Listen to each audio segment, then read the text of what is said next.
All right.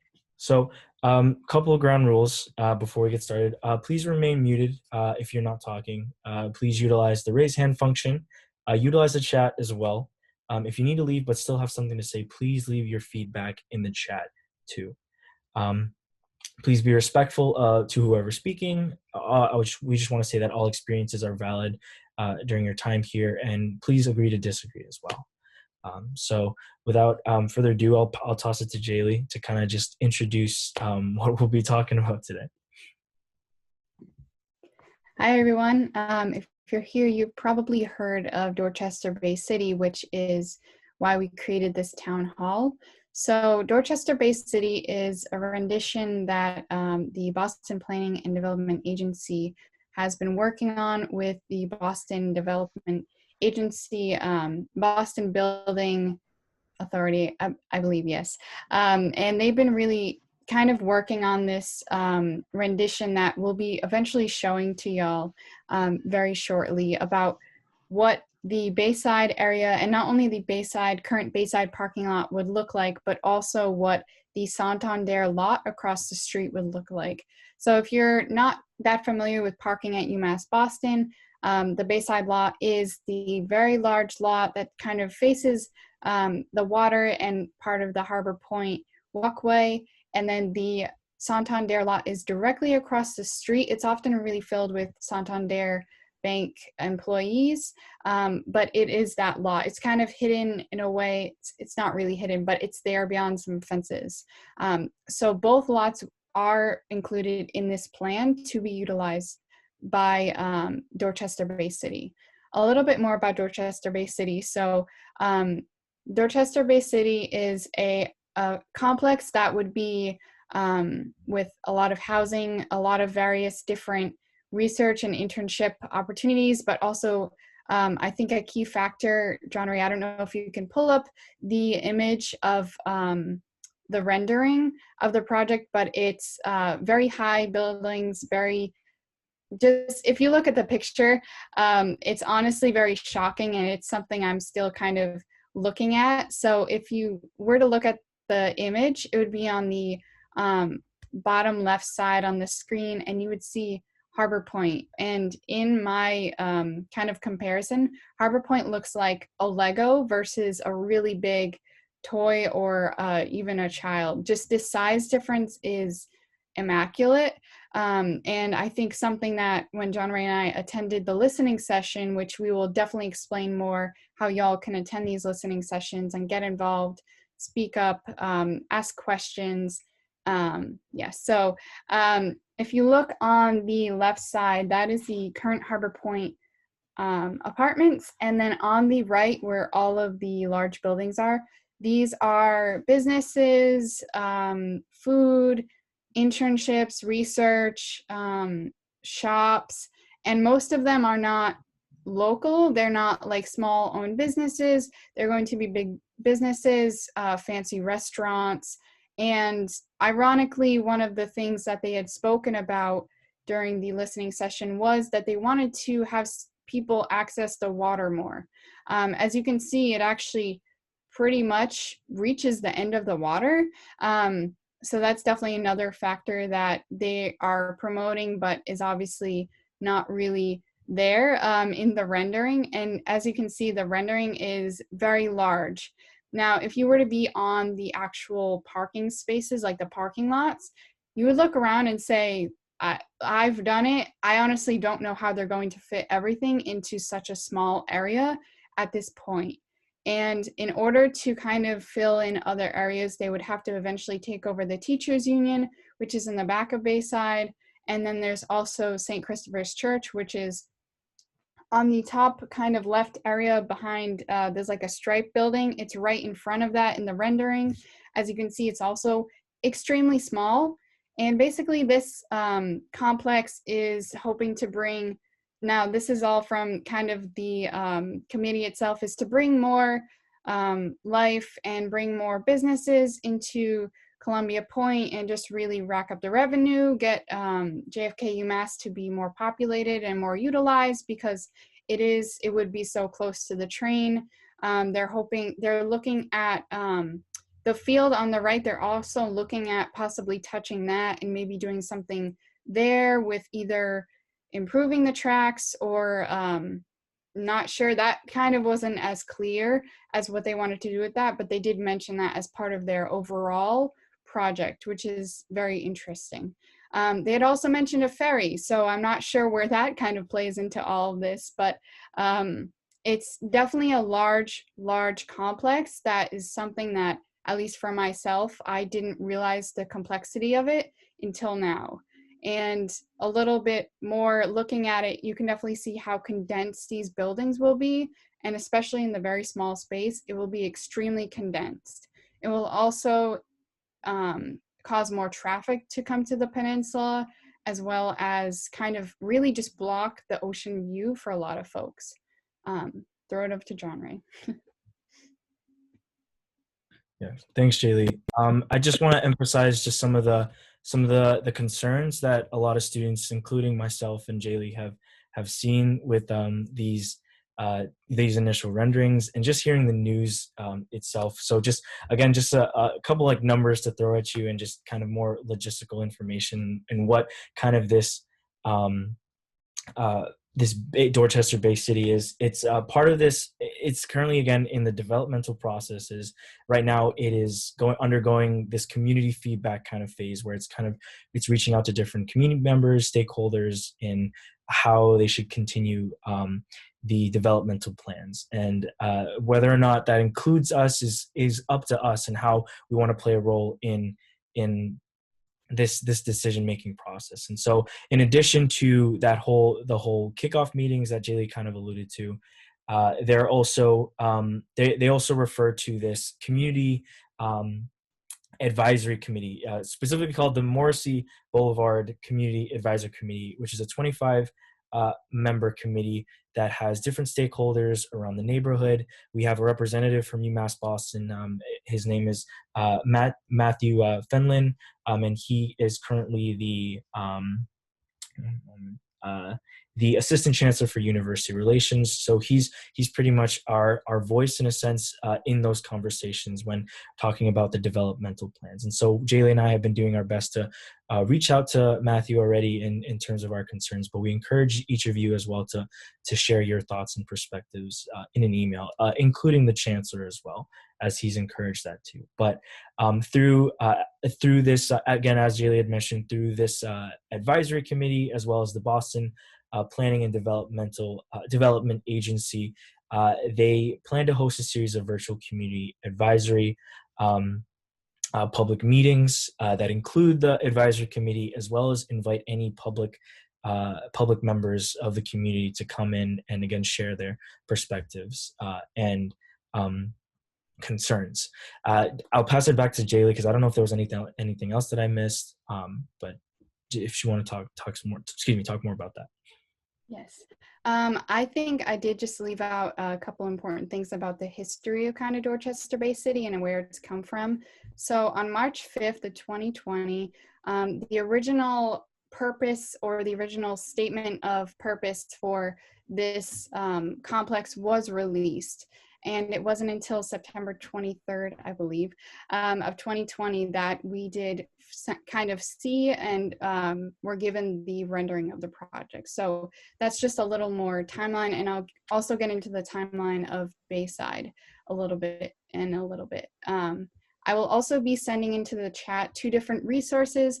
One is the current website for Dorchester Bay City, which has the slideshow from the last meeting that they showed to everyone. We were going to show some slides, but it's really important. Just all of them are really important to look at, especially kind of the layout of the height, and that there were folks that were kind of asking, how much higher can we go, which is kind of interesting for sure. But definitely take a look at that website. That also has the links and information for all of the next meetings. There will be one October 19th at 6 p.m. So please attend that. We'll be pushing that throughout the rest of this town hall, but I'll be sending that. And then there's also a Columbia Point master plan from June 2011 that I will be sending out. So definitely take a look at both of those, how the process has changed and what the purpose was versus now, and definitely just take a look at it for yourself if you have any free time. And just, yeah, definitely highly recommend looking at some documents. So now that we've kind of laid the land of what Dorchester Bay City is, I know Jaylee had mentioned it before, but kind of overarching, it's this big monumental project that kind of is hoping to transform the Dorchester community into something more city-like. It's in the name Dorchester Bay City, and it's hoping to transform this once neighborhood that Dorchester creates for affordable housing into something that's more city-like and inviting something else in. And so it's a proposed development by Accordia Partners, and again named Dorchester Bay City, and would include, again, as Jaylee mentioned, Bayside and Santander, approximately 1,740 units of housing, 155,000 square feet of retail restaurant space, and approximately 4 million square feet for offices, research and development, life sciences, or academic uses. And so, again, when you saw in that picture, it kind of gives a vague idea of what that all looks like in terms of numbers, putting numbers to an actual image. And so, as we're kind of, again, laying the land of what Dorchester Bay City looks like, I think, Jaylee, if we want to transition into how this particularly impacts the UMass Boston community, as well as the Dorchester community and neighboring communities. And so one of the very first things that comes to mind is just how deeply gentrified the Dorchester community will become once this development project takes place. And so, and not only is that our concerns, but a lot of other students' concerns as well. We've heard anecdotes of how my rent will just go through the roof, whether they're living in the Harbor Point apartments or other nearby apartments. It does raise the concern of how students at UMass Boston, and even, again, community members around the area, how are they going to be able to afford housing once the shovel hits the ground? And so that's a little bit about that. And again, not only our Black and Brown community members, but also just our Indigenous community as well, and just the lack of acknowledgement of the land, and how the the community is going to be able to, the BPDA is going to be able to address this issue as well. And so those are some initial concerns that come up, but I'll pass it again to Jaylee to talk a little bit more in the UMass Boston impact. Thank you. So definitely, to John Ray's point, there's also a point I wanted to make, which on the 25-member committee, there is no member from Harbor Point on that committee from the community. So there's definitely a lack of community members on that actual committee. Just wanted to put that out there. So the other population that I wanted to speak about was our commuter students. So when I first looked at this, obviously Bayside right now is our main point for students to have affordable $9 parking. I say affordable with quotations because it has increased from 6 to 9 in the past couple of years, but for $9 versus the West Garage, Lot D, or the Campus Center with the $15 parking. So right now, Bayside is obviously this point, but there's also the population of our commuter students taking the train. So I want to point that out first. Our commuter students taking the train, there's already, when you kind of come off the train, there's already a big line for shuttle buses. And it does move quick, but it's crowded. And with even more folks coming in for the Dorchester Bay City, just like we interact normally with Santander members, if y'all are familiar with taking the train early in the morning, it's definitely a lot of traffic, and there's a lot of people trying to get on the train around the time of 5 o'clock when Santander gets out and a lot of their employees come onto the train. And if you're looking at it with the Dorchester Bay City on top of Santander, on top of UMass Boston students, and even the McCormick Middle School students, it's so many people, and there are trains, but it's a matter of the safety of the trains, how many people are getting on the trains, the availability of them, how many folks are just there, and that it would ultimately cause more traffic for our students taking the train, to have more issues getting on a train in time to get to work, having to leave, having to hit traffic on the Morrissey Boulevard in the shuttles. So that's the portion of the commuter students taking the train. But for the students taking their cars to work, who are parents that need to pick up their children, who are siblings that just need to take care of their siblings at home when they get out of school, or for folks who work outside of the city that cannot be accessible by train. Those folks are the students that need to take cars into the city and drive. So right now we have, I would say, approximately 900 students that park currently in the Bayside lot.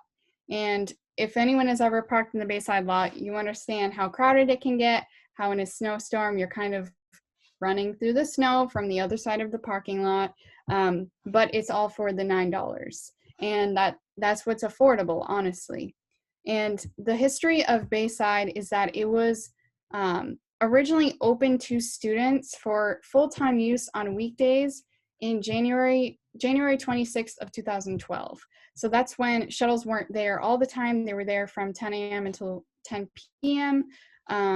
But that is when Bayside originally opened for our students. And now, as we've seen the campus grow, there's been a loss of parking in various other parts of the campus.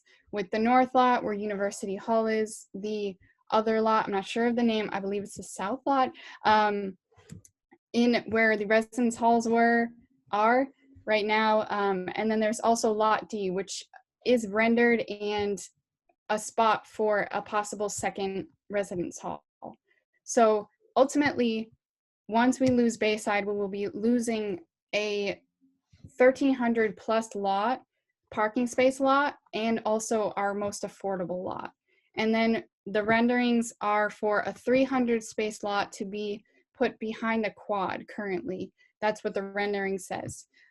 So ultimately we would go from 1,300 to 300. And then for the students that don't get those 300 spaces, which we're not guaranteed will be $9 just because it's in the elements, or if it'll be 15 because it's on campus. And then all of the other students that cannot park there will be forced to park in the West Garage. So that's just a little history and how it might impact our commuter students from both the angle of the train and students that are driving. Sorry, we've been talking a lot. I just want to say there are some students that might not know exactly everything that's been happening. So thank you for sticking in with us and listening. We just want to make sure that y'all are updated and kind of in the know about what's going on a little bit with this project as we continue to learn ourselves. Yeah, I just want to again echo what Jaylee's saying. We appreciate you all coming here just to learn more about what is going on in terms of this this Bayside project, and just emphasizing again the different impacts that it has, not only on the UMass Boston community, but just the neighboring community as well. Something I forgot to mention before is that Boston itself has been recently labeled as the third most intensely gentrified city in the U.S. And so that's just this kind of project kind of continues to build off of that reputation, and that it builds a lot of concern.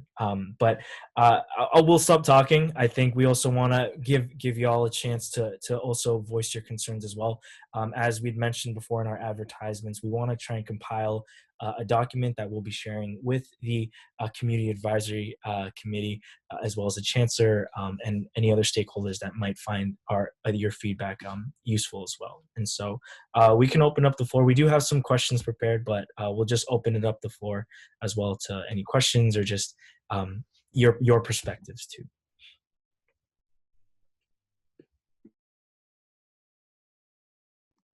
Do we have the poll ready? Yes. let's right, start with that first. Yeah, good. So a little bit, definitely if your friends or people you know were not able to attend the town hall, we'll send out our information as well. And if anyone wants to send just a quick blurb of how they're feeling about the project, we are more than happy to kind of speak with them over Zoom or via email. Just want to let y'all know that. But definitely, we'll be sending out the poll, and John Ray will be prefacing that a little more. All right, it should be out now. I'll send it in the chat as well for folks who can't see it question by question. So y'all can just answer the poll if you see it in front of you, and then John Ray is sending the questions in the chat. So if you cannot see the poll, definitely just private message one of us and with the answer.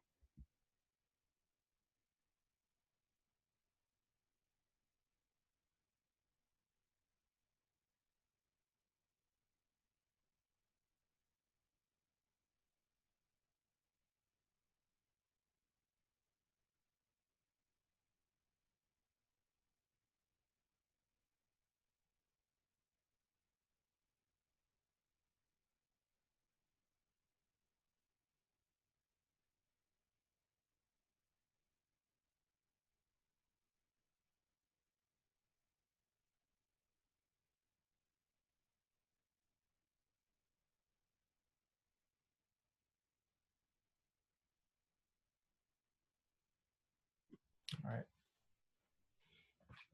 Thank you all for filling out the poll. We've got a couple more people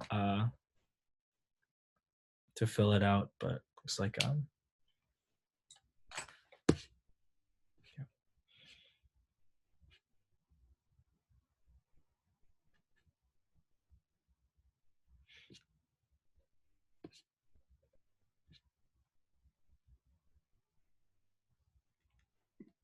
so we'll go a couple more seconds. We're waiting for one more person. Awesome. It looks like everybody did fill it out. I'll go ahead and end the poll, Jaylee. That's good with you. All right. Okay. Just for your sake, let's go. I'll just go ahead and make sure. Just a second while we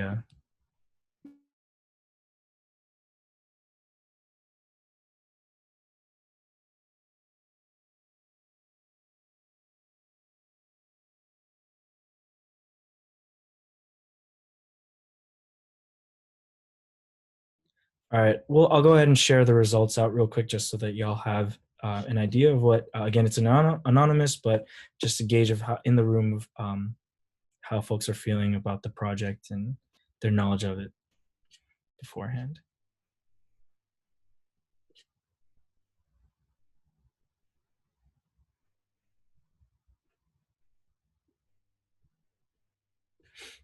All right.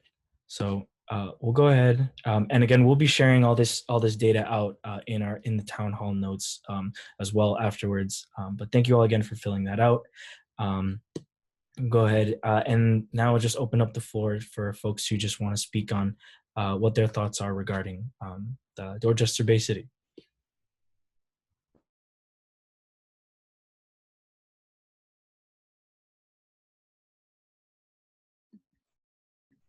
So if no one kind of wants to start, it's a very broad question. So we can definitely start with some other questions of if folks want to answer. How do you think this will impact the UMass Boston community? And again, any view is taken, any perspective we would like to hear. So even if you think your opinion might be different, definitely share that. We really just want to hear from everyone. So yeah. Yeah, I guess I'll go. My main concern with this is I met one person in particular who was a lifetime resident at Harbor Point. He's lived there for his whole 21 years so far, and I have a feeling that this project is gonna make it so that he's not gonna be able to live where he's lived his whole life anymore, because he is, the rent will probably go up astronomically in these areas once the project's built. So that's definitely my main concern with this.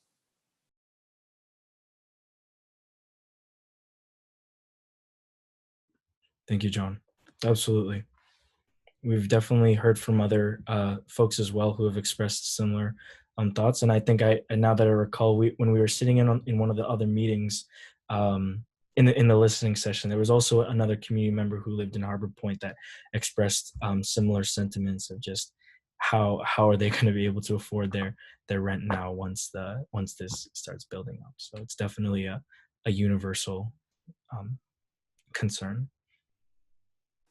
Yeah, and I think that's probably like the most egregious part, even past the not really keeping the school and the students up to date. It's really just kind of like not really even notifying the people at Harbor Point, because I'm Mhm. sure that I haven't talked to anyone, but I'm sure they haven't really been kept in the loop either. So that's also like that's really egregious on their part.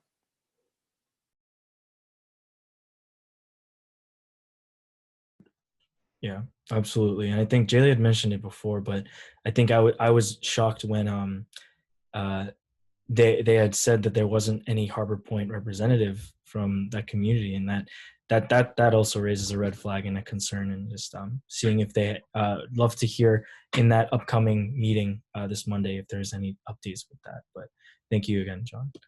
Um, we have a Brian, yeah, yeah. have a hand? Brian? Hey, everybody. Thank you for putting this on.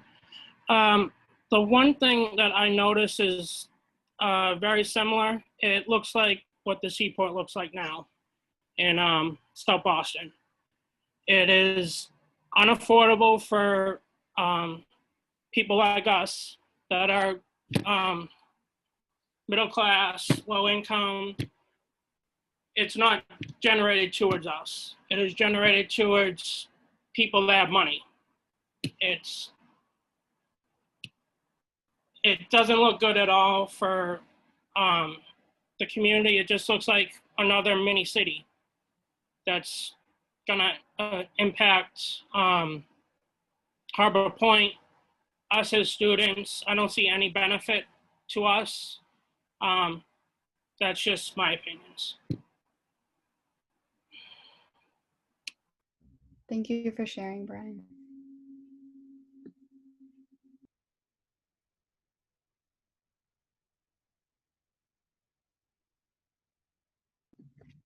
Y'all can raise your hand or you can just talk out loud.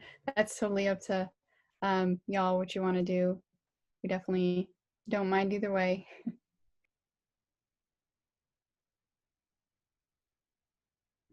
Yeah, I do want to say, I think Brian, I appreciate you saying those points. I think you bring up a lot of good points in terms of just what this project, who particularly this project will benefit from, and it's not looking like that middle class, low income types of community members. And I think that's something that is a space that UMass Boston brings in for students.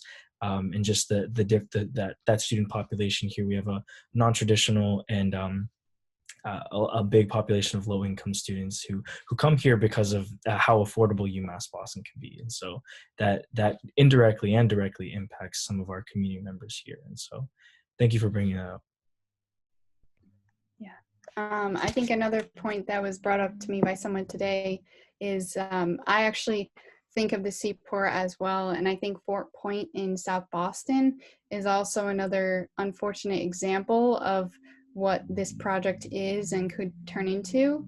And there are a lot of folks who are working on this current project that have actually worked on buildings for 10,000 plus residential folks, and just like have experience creating these larger buildings and bigger complexes. So they're definitely used to this style and kind of going through with this. So that's definitely a great point to bring up. And I believe a lot of the folks that have kind of been in that process of the seaport are currently in this process. Somewhere along the line, they've been in the process.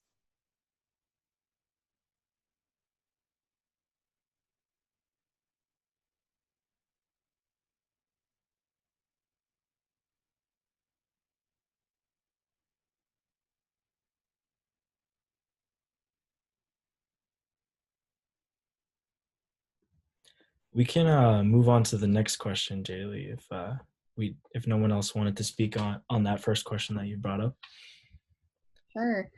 So the next question, which was actually spoken a little bit about, was how it would impact the surrounding communities. So kind of looking even beyond the peninsula into the surrounding Dorchester and South Boston areas, and how would it impact those communities, and what y'all think about that.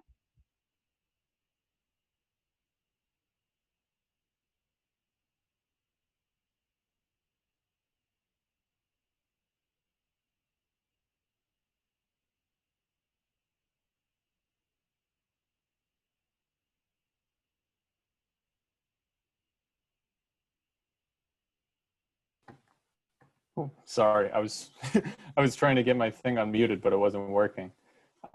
So yeah, as far as the surrounding communities go, I think they'll probably end up being like a push out towards those communities too. And I mean, I I don't know where the people who are in Harbor Point right now will go. So maybe they would go to if assuming they couldn't pay rent.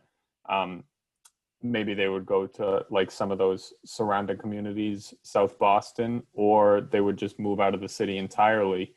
And this project, just being accepted and being built, that could lead developers and city councilors to think that this is acceptable wherever, any part of the city like South Boston or Roxbury or anything.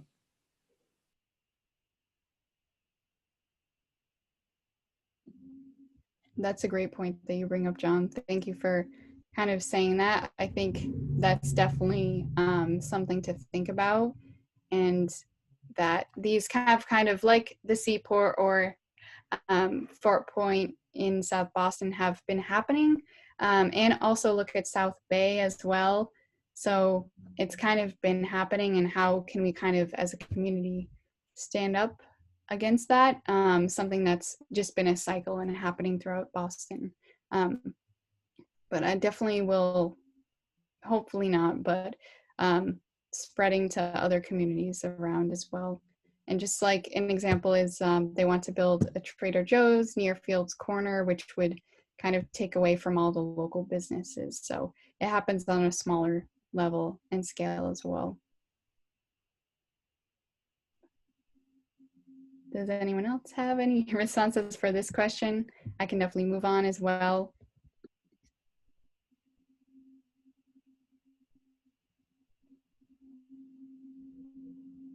Okay, I'll move on. So this question, I definitely want to hear from more folks if possible.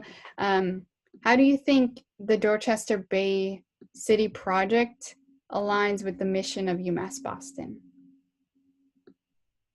Or doesn't align with either one?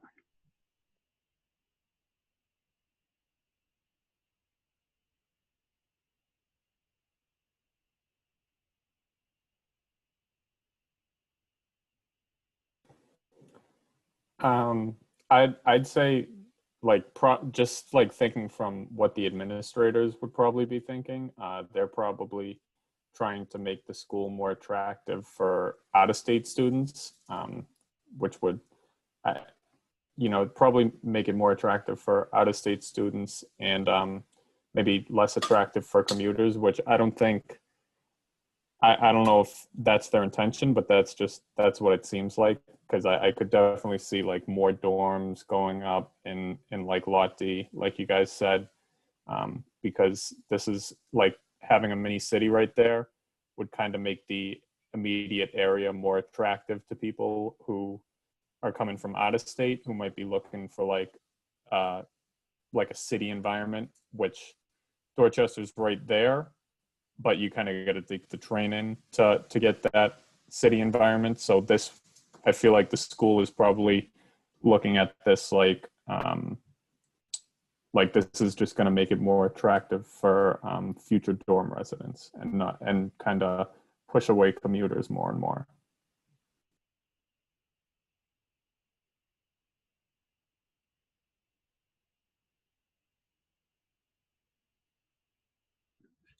I agree, John. I think you bring up a really good point.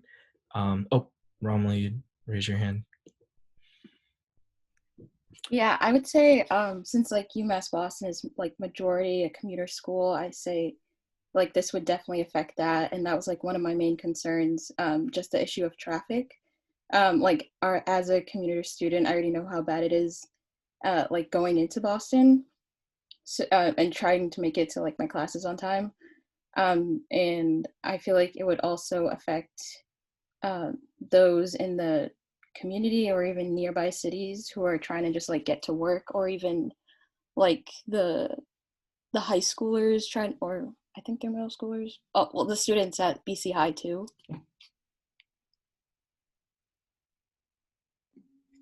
Yeah, that's a great point. I think even beyond kind of like that roadway, the BC High traffic is crazy. If you're a driver, you definitely know that traffic in the morning. It's gotten, I can't say it's gotten better, but that's another great point, and just how that high school will also be affected and the traffic there. I know there are folks that work in Dorchester, like Dorchester schools, public schools, that close family friend of mine that she cannot kind of, it takes her about an hour to get there. So um, from Hyde Park, just because of that Morrissey traffic. So it would definitely increase. That's a great point. Yeah, I did want to touch on John's comment as well. Those points I think are very, very true and very valid. A big staple in what really grounds our community is just our commuter population, and this new project kind of questions whether or not it's supporting our commuter population, because now you got plans of thinking of like another residence hall, but then what are there steps being taken to support the commuter population here at UMass Boston, and just students who aren't able to have that privilege of living on campus or nearby campus. And so but yeah, thank you both, John and Ramla, for sharing. We have some folks just joining us now. It's great to see more people coming in. We're just talking about, again, the Dorchester Bay City developments. If y'all have any initial thoughts you just want to chime in and speak on, but welcome. I'll pass it to Jaylee if she wanted to just share anything on her end too. No, just for the folks coming in, y'all can just jump in with any thoughts you have. We were going with questions, but we definitely just want to hear from folks more than anything. So anything you have to say about the community, how it'll impact the community, our students, or how it flows or doesn't flow with our UMass Boston mission, definitely feel free to jump in. And you can jump in with hands raised or just kind of speaking.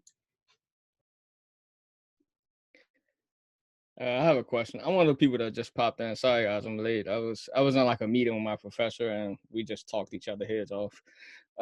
But I got a question because I'm really not up to speed on the Dorchester the project as I should be. My question is basically, what is the university doing to ensure that I guess there's enough affordable housing? Because right now what are they talking about? Are they talking about building a apartment complex or something, or is the university making like some type of requirements that whomever gets this contract to build there, they have to implement more than the bare minimum of affordable housing? Are they taking steps to stop other surrounding rents from rising?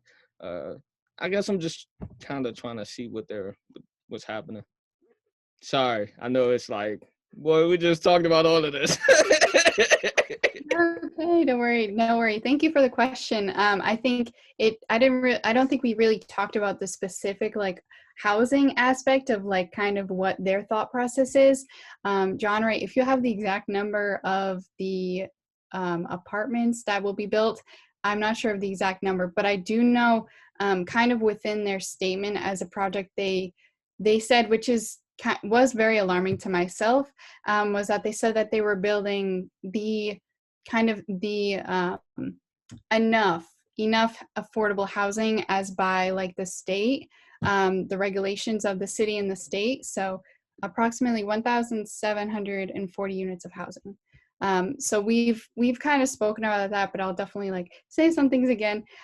So on the committee itself, there's no Harbor Point representative. I believe there's also no Peninsula representative on the committee itself, which could be very detrimental. And as John had pointed out, kind of just getting folks to in those communities to kind of know what's going on, they're probably very much out of the loop of all of everything that's happening. And as far as like what the university has done, I am not sure. John Ray, if you have anything, but from what my understanding is, there has been no like enforcement of saying this is the agreement we have with the community. This is how we've gone about it. You should be going about it that way.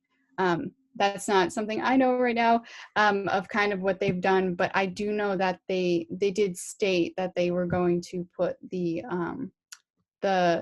I'll definitely get the right wording while John Ray talks about what they exactly said, but that's basically, you know, what the actual project Boston Planning and Development Agency said about the specific complex.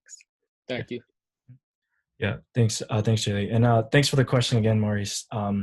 But yeah, I think just a little bit more on that. I believe in the website it stated that the project is subject to the inclusionary development policy of the Boston Planning and Development Agency, and so I believe that's like somewhere between like I think the number wise, I think I want to say like 10 or 20% or 30% of housing in a project must be affordable.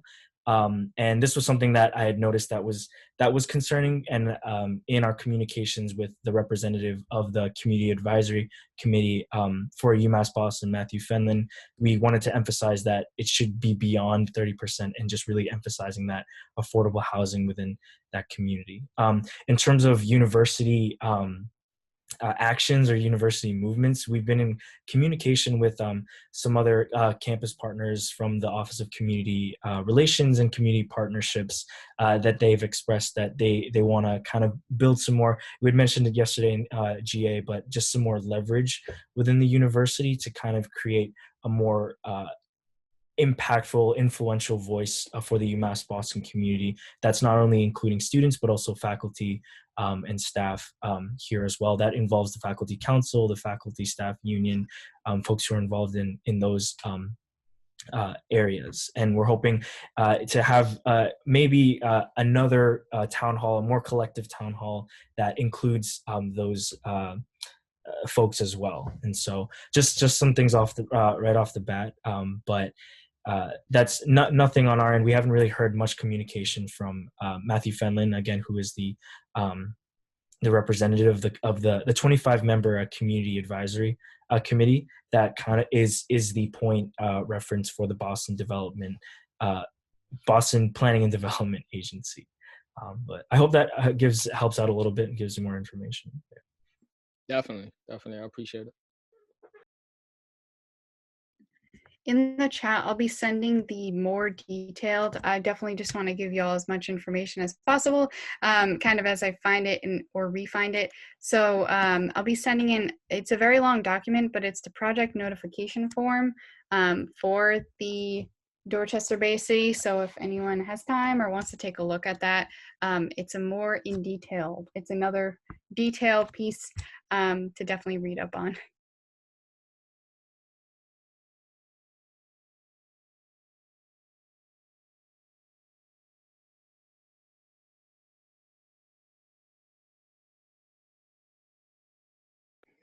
I have another question if no one else wants. Great. So I'm sticking with the university, and maybe because I don't have a clear idea, but the university does have some like power in this situation, right? To be like, hey, you know, or am I like misguided by that, or? John Ray, you can answer it if you have anything.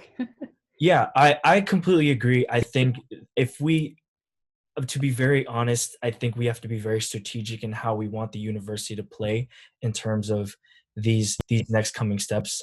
We had mentioned before, but the developmental stages right now, they're currently in like a commentary kind of community feedback kind of phase. I think Jaylee, if you could send like the website of the what the whole like Dorchester Bay City is, that has all the resources and when the next meetings will be. That is like the main point, like hub of where what you need to know for the Dorchester Bay City.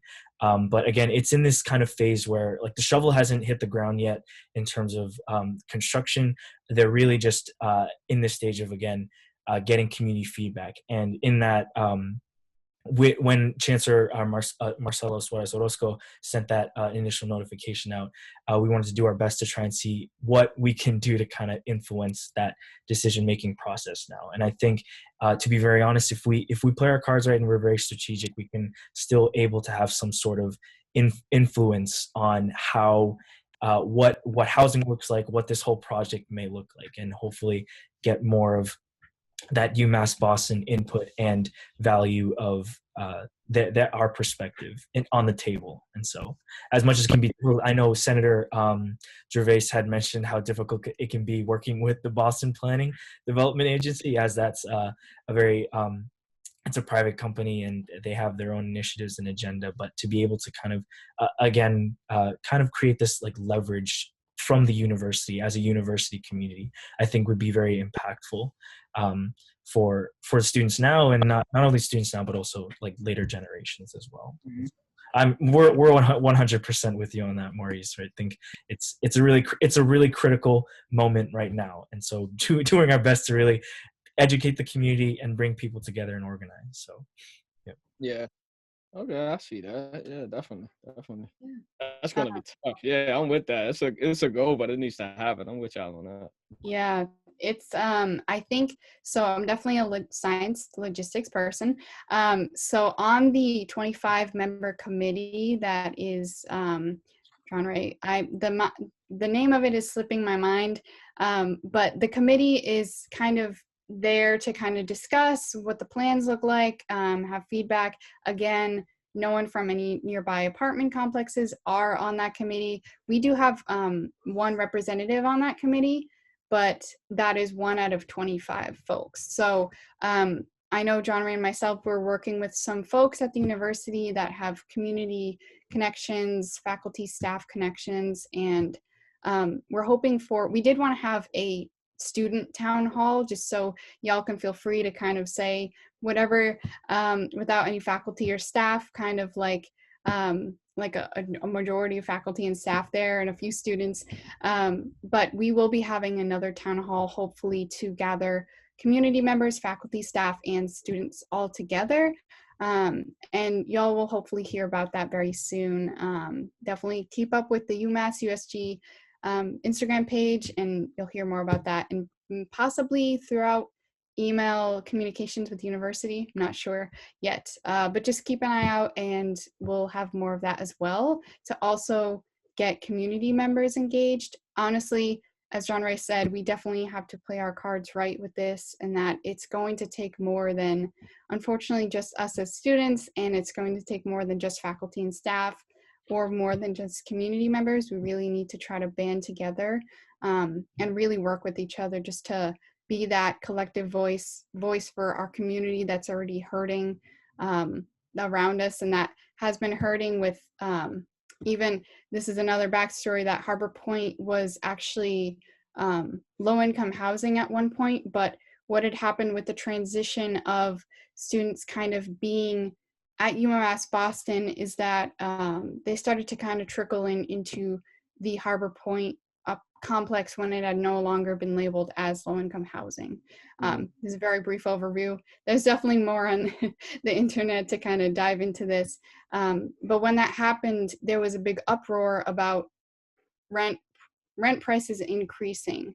So that also pushed out our community members even more as students kind of took over those spaces. So you can imagine, as students and folks of the Dorchester Bay City are coming in, that our community members who have been here or for a long time are going to just get pushed out more and more. But definitely a collective effort, and appreciate the question, Maurice. There's never a silly question. Every question's appreciated. Thanks. I appreciate y'all. We are heading a bit short on time here. Again, we appreciate all the conversation and the feedback and questions that have come up.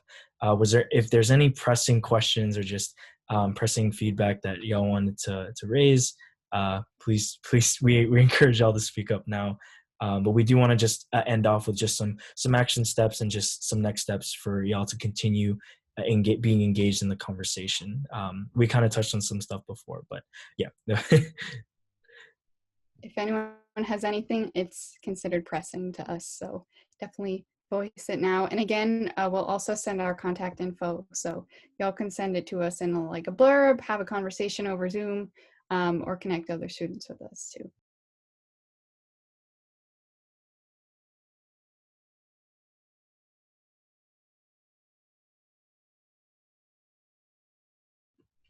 All right. No worries. Again, we'll definitely put our contact info in the chat as well. Feel free to send any feedback through that channel too. I will touch on, I know Jilly had touched on it earlier as well, but we encourage each of y'all to attend the next kickoff meeting or next virtual meeting that's happening next Monday at 6 p.m. If you are able to.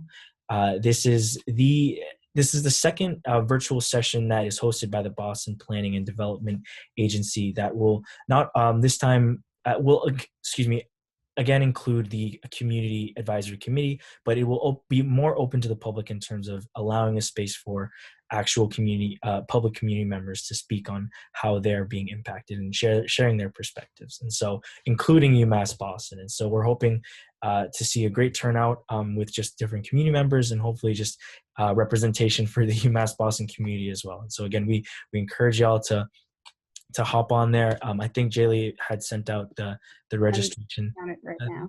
Okay. So it'll be the link.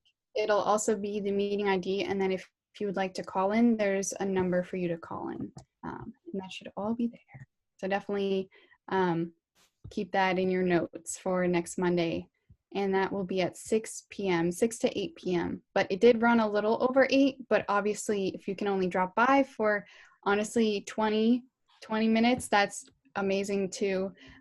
We just appreciate that. And it will be more of, last time was kind of a talking at us, and less of kind of like, it was more of a panel style and less of a panel style than it will be this Monday. So this will be probably the first and a really good chance to ask these critical questions. And just, if you can go, I definitely just suggest asking as many questions as possible to get folks thinking about it. And just saying, hey, how is this going to benefit UMass Boston students? Because I know that was brought up, and I didn't bring this up, but I had actually asked that in the last meeting for clarification of where it's kind of transitioned, because from my understanding from years ago as a freshman student was that it was going to be very internship and research based for UMass Boston students, but it's kind of changed from that. And they also had addressed that it would be for all UMass students to use, as in all UMass systems to use. And we can see with Mount Ida, which was a couple of years ago, but pretty recent, that we need to make sure that it's for our students and that our students are getting the opportunities as well. But definitely attend if you can. Yep. And in addition to those meetings, there will be, I believe, a couple more meetings happening throughout the end of the year. And so definitely mark those down in your calendars as well. And if you're able to attend, that would be amazing. So in addition to those public meetings hosted by the BPDA, there will also be, again, what we had alluded to it before, but we're hoping to, again, create that collective town hall with the faculty and staff as well. That will kind of hopefully bring in not just this conversation with students, but also from faculty and staff and other community members at UMass Boston, and seeing what we can do. Invite the chancellor, invite the representative of the community advisory board, and seeing what else we can do to kind of create UMass Boston leverage in this issue. So. Julia, I don't know if there was anything that anything else that I missed. Again, follow the UMass USG Instagram page. That's where we're posting all the updates. And I'll send our emails into the chat as well, so y'all can contact us. I'll also send in the UMass USG handle for Instagram, so y'all can check that out as well.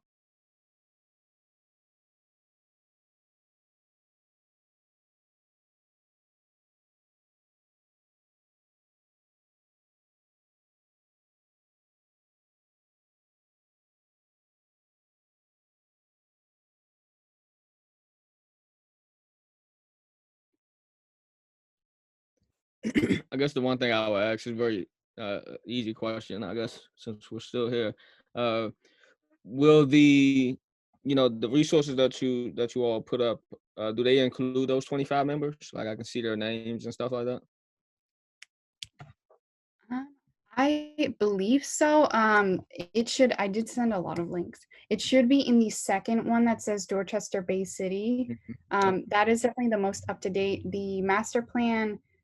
That's just what was originally created when Bayside was sold in 2011 to UMass Boston, and then yes, yeah, the project form I don't think has the names in it, but the Dorchester Bay City should. If it does not, I'll try to get you the list. I know there was someone that was able to actually, I wrote down half of them and someone was able to write down the other half of them. So we can definitely get that list to you as well. As if we have it, as soon, we'll get you what we have. Yeah, I think that would be a great point for us to make, because we're already making a point that, hey, you guys don't have anyone from the community, really. So, finding out who they have, like where they're from. Like if you're from Connecticut, then why are you even advising over the neighbors? So yeah. I can drag this conversation far. Yeah, definitely. For everyone, save the links, save the link to the Monday session, and definitely in your free time, explore something I've learned a lot is just the UMass. There's something called UMass Boston News online, and that's a great place to kind of see the history of UMass Boston as far as Bayside and other projects we've done. So if you ever want to do any deep diving, I definitely went very deep into finding the history of Bayside through that, but it's a great resource. Even if you haven't been here for years, you definitely learn a lot from that as well. But definitely take a look at these links as well. And they should also provide more at the Monday session. I found all of these from the other sessions. So definitely save the resources that they send out if they send any out. Thank you. If folks, if there's anything else that you want to say, definitely feel free to stay on and speak. But we'll let people go. It's past 5. We just want to say thank you all again for showing up, just sharing your perspectives and feedback and questions. It's really appreciated. And we'll be sharing the town hall notes afterwards once we finalize that. Big shout out to Ramla Haji. She was amazing and had taken the minutes for this town hall. She had to leave a bit early, but we'll be watching the recording as well and hopefully be able to share that through the USG YouTube channel too. And so, yeah. Thank you, everyone.